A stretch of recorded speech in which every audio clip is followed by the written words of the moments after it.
After being put on ice by the talent agency, I purchased a male incubus from the black market. With white hair and golden eyes, a heart-shaped spike on the tail swinging slightly in mid-air, and a pink tattoo on his belly, he was quite a sight. I had him call me master, and took pleasure in bullying him ruthlessly. However, during an audition, he cornered me in the makeup room, revealing himself as a renowned maverick director. His eyes were teasing yet full of an invasive sense of control. I'm sorry, it seems like now you have to call me master. The black market was teeming with people. An old, rusty cage sat unnoticed in a remote corner. Inside was a male incubus with white hair and gold eyes. His face was covered in grime, rendering his features unclear.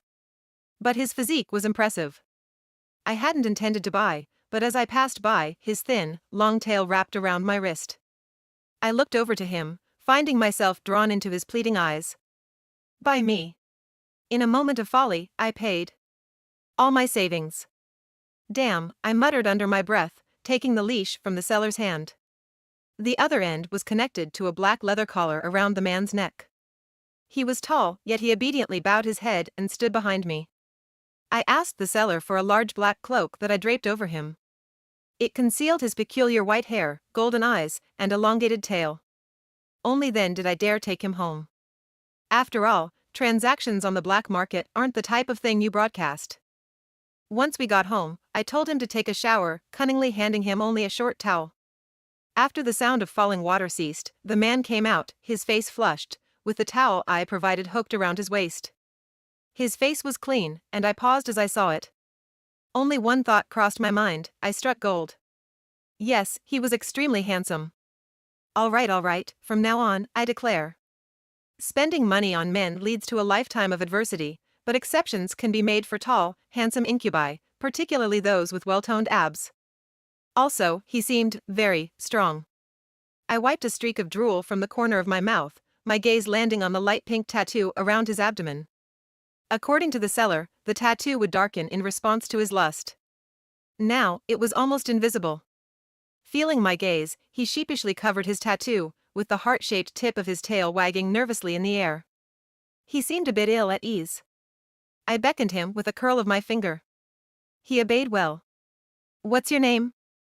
Aiden. Aiden. I repeated his name and pointed to myself, smilingly asking him, what do I call myself? Aiden looked confused, his beautiful, golden eyes full of uncertainty. So, I reclined leisurely on the couch, smiling. Remember, from now on, I'm your master. As I said that, I purposely tossed off my slippers, nudging his leg with my toes. He stiffened at once. Yet I kept my tone firm, kneel and put on my shoe. Aiden hesitated for a second and then complied. His slender fingers held my foot gently as he slipped the shoe onto my foot. After he finished, he tried to get up, but I caught him, putting my foot upon his shoulder.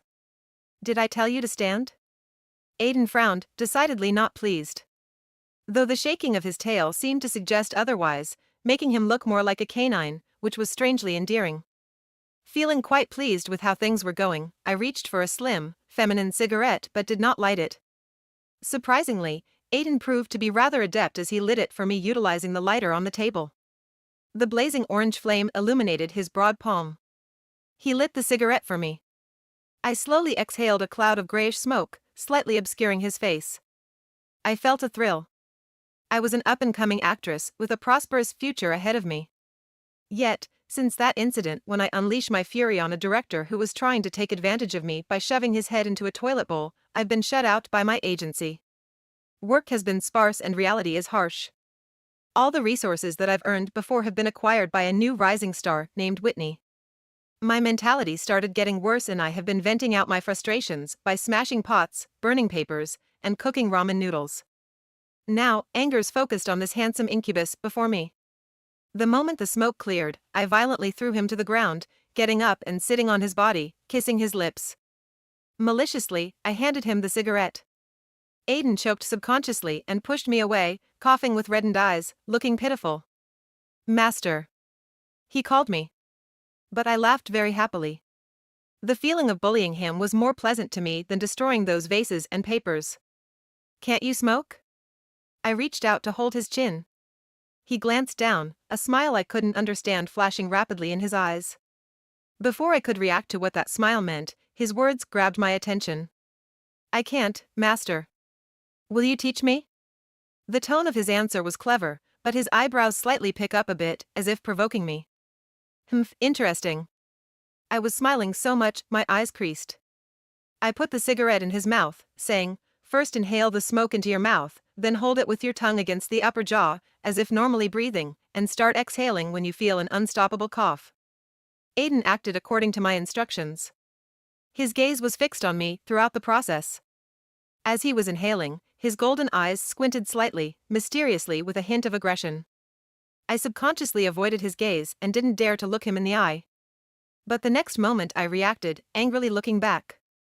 To see him leaning his head back slightly, revealing his Adam's apple. He exhaled slowly and the white smoke wafted from his mouth dispersing in the air. I couldn't help but skip a beat and then stopped. I watched as Aiden reached over to my fingers holding the cigarette, softly, reverently, kissing my fingertips. Master, have I learned? Swallowing, I ruffled his hair. Yes, very clever. I swiftly extinguished the cigarette, leaning down to kiss his Adam's apple. That's the thing I wanted to do most just now. Aiden didn't struggle. However, he later took the initiative to pull my chin up and kiss me. His thin tail around the ankle of my kneeling leg. Slow down. It hurts. Master. Later. He wore the powdered tattoo all night. Not until the fish belly white appeared on the horizon did the pattern fade away. I lost my voice in the process. From that day on, I started bullying Aiden quite often. Whenever I felt annoyed, I'd bite him. His collarbones and chest were covered in red bite marks. There were times when guilt would hit me, and I'd ask Aiden if he resented me for treating him that way. But he'd just chuckle softly and start comforting himself. No, the master only treats me like this because she likes me, right? He leaned in close to me, his clean golden pupils gazing steadily at me, sparkling with anticipation. Under his intense gaze, I felt a bit shy about saying the words "I like you," and just settled for a non-committally mumbling Suddenly, he pulled me into his arms, hugging me tightly. He buried his head in the crook of my neck, and I could feel his hot breath fanning on the back of my ear. I like my master very much, very, very much. I couldn't help but chuckle at his words, very much? We've only known each other for 2 days, and you already very much like me? He hummed dismissively as a response and spoke some words I couldn't really understand. That's not a certainty. What? I didn't quite catch what he said. He didn't answer, instead, he bit my earlobe playfully. I'm ticklish, so I instantly recoiled, taking a bite out of his chest to retaliate. A muffled hum escaped his lips as he looked down at the unmistakable bite mark on his chest, chuckling as he did. He then asked me, "Are you a puppy?" I tugged at the collar around his neck, raising an eyebrow as I said, "Know your place." Aiden quickly surrendered. Yes, I'm a puppy. A puppy that loves its master very much. After saying that, he leaned down and kissed my cheek. It was a very innocent kiss, quite unlike the ones we've been sharing in bed recently, which made me feel a little shy. I quickly let go of him and ran off to the bathroom, almost as if I was running away. The phone in my hand vibrated at this point. It was a news alert from a browser. The once acclaimed genius mysterious director is back with a new masterpiece. Rave reviews. Almost without opening the link, I knew who the article was about. Blake Vandermeer. A well-known genius director in the industry, the small master of the top-tier wealthy Vandermeer family, who is held in the palm of their hands. At the age of 18, he produced a mind-bending mystery film with minimal resources that swept all major awards. However, no one has ever seen his appearance, as he always wore a hat and mask when filming. His uncle stepped in to receive the awards on his behalf. For the following 6 years, he didn't produce any more films. As people began to speculate that his initial fame was coincidental, Blake quietly released a futuristic sci-fi film half a month ago. Its special effects and plot are beyond reproach. For a while, the term mysterious genius director firmly held its place on the hot search lists. A group of people dug for clues only to find a blurry silhouette photo. Even the nameplate he held in his hand was unclear. However, it vaguely seemed to be a name starting with W. Everyone was guessing which star could be liked by this mysterious figure. Whitney, the rising star who took my resources in the company, directly hinted in a recent tweet that the name on the lamp card was hers. Hee hee, there are many names beginning with W, but he only has me in his heart, she tweeted. The tag Whitney /Blake exploded instantly, shocking the entire internet. What's going on? Are these two a couple? Quick, post some frontal photos of Blake. I'm really curious. No wonder Whitney has been crazily snatching Willow's resources recently. Turns out it's the Vandermeer family. What do you mean by snatching? Where does that malignant actress Willow's acting skills deserve those good scripts? The topic gradually deviated as I scrolled. A group of people brought me up, a person vilified for always playing wicked supporting characters. Before I got blacklisted by my company, I told them I wanted to transition my roles and personally negotiated some major female lead scripts. However, now, they were all given to Whitney. At first, I protested at the company, but they threatened to charge me a sky-high breach of contract fee to comply. Whitney even unabashedly leaned in close and said smugly, "It can't be helped, blame it on you being an orphan," without any backing, and offending the big shots in the company. Thinking about this, I started to feel frustrated again. I wanted to smoke a cigarette. "Aiden," I said sternly as I opened the bathroom door, "bring me my cigarette." Aiden set aside the messy sheets in his hand, came over, handed me the cigarette and lit it for me. "Feeling bad?" He suddenly spoke up. His voice, husky and deep from the morning, sounded seductive. "Humph." Receiving my response, he opened his arms. "Would you like a hug then?" I was taken aback. Looking at his clear golden pupils. Such a clean color. As these thoughts ran through my mind, my body unconsciously fell into his embrace. His hug was warm, just like every night when we would fall into madness together, clutching each other tightly. Just when I was looking at my wallet, which was even cleaner than my face, thinking that I would have to resort to part-time jobs to get by, my agent, Rose, suddenly texted me. She said that there's a lifestyle variety show called Let's Eat Together that was willing to invite me as a frequent guest. The catch was, I had to act the part of a green tea lady, a foil to Whitney's character. I understood instantly. The company wanted to elevate Whitney by stepping on me. If it was before, I definitely would have declined. But now, I have this enchanting demon to maintain. With tears in my eyes, I accepted.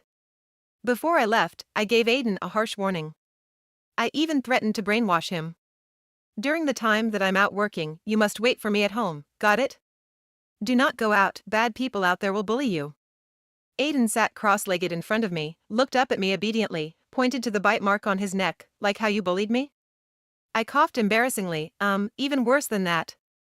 I'll obediently wait for my master at home then." He smiled, revealing his cute little fangs, and his tail wagged wildly. Just like a puppy. I couldn't resist reaching out and grabbing his tail to tease him. Watching his ears turn red in front of me in an instant while his tattoo becomes strikingly visible too. I blinked innocently, trying to escape. But he caught my ankle.